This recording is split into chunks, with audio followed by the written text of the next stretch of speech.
नमस्कार सर्व शिक्षक बांधवांनो. मी संतोष बोड्डेवार आपलं स्वागत करीत आहे विद्या कोचिंग क्लासेस.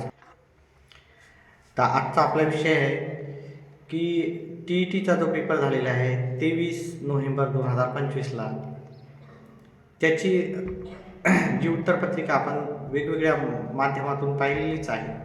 ठीक आहे, क्लासेसच्या माध्यमातून आणि वेगवेगळ्या मित्रपरिवाराकडून पाहिलेलीच आहे. तर आता आपल्याला परीक्षेची उत्तरपत्रिकेची सर्वजण आतुरतेने वाट पाहत आहेत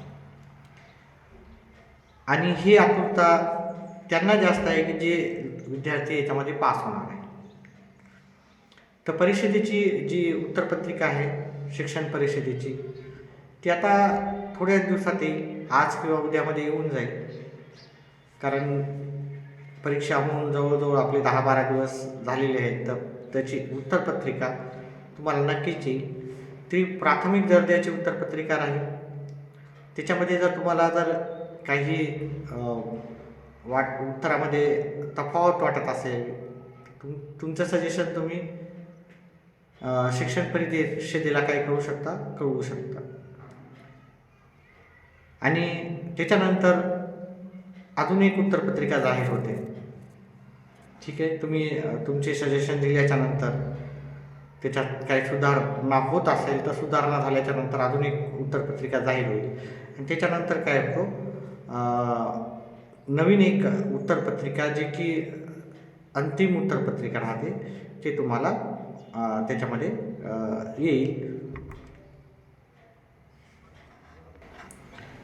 अंतिम उत्तरपत्रिकेमध्ये काही प्रश्न बाद झाल्यात तुमची जी कट ऑफ आहे ती कट ऑफ त्याच्यानुसार कमी होऊन जाईल. ठीक आहे, जेव्हा अंतिम उत्तरपत्रिका येईल आणि त्याच्यातले जेवढे पण प्रश्न बाद झालेले आहेत ते झाल्याच्यानंतर मी तुम्हाला नक्कीच सांगेल की तुमची कट ऑफ आता काय राहणार आहे. कॅटेगरीच्या विद्यार्थ्यांना आणि जे कॅटेगरीमध्ये नसलेले विद्यार्थी ओपन कॅटेगरीच्या विद्यार्थी दोघांची कट ऑफ काय आहे ते आपण नंतरच त्याच्यावर बोलू शकतो. कट ऑफ ही राहते 55%. तर जर एखादा प्रश्न चुकीचा आहे किंवा बाद झालेला असेल तर त्याचा मार्क सरळ तुम्हाला मिळत नसतो, त्याचा फायदा भेटत नसतो. पण तुमची जी कट ऑफ आहे ती कमी होत असते. म्हणून जी कट ऑफ आहे TET पासिंगची ती आपल्याला नंतरच कळणार आहे. त्याच्यानंतर अंतिम तुमचा निकाल लागेल. निकाल हा 5 जानेवारीच्या आसपास लागण्याची दाट शक्यता आहे. तर आता सगळ्यांना आतुरता आहे की परीक्षा जी झाली त्याची उत्तरपत्रिका तर ती आता थोड्याच आज नाही तर उद्या ती. ठीक आहे, सध्याच्याला एवढंच. काही आणखी अपडेट्स असतील तर ते घेऊन तुमच्यापर्यंत नक्कीच येईल. धन्यवाद.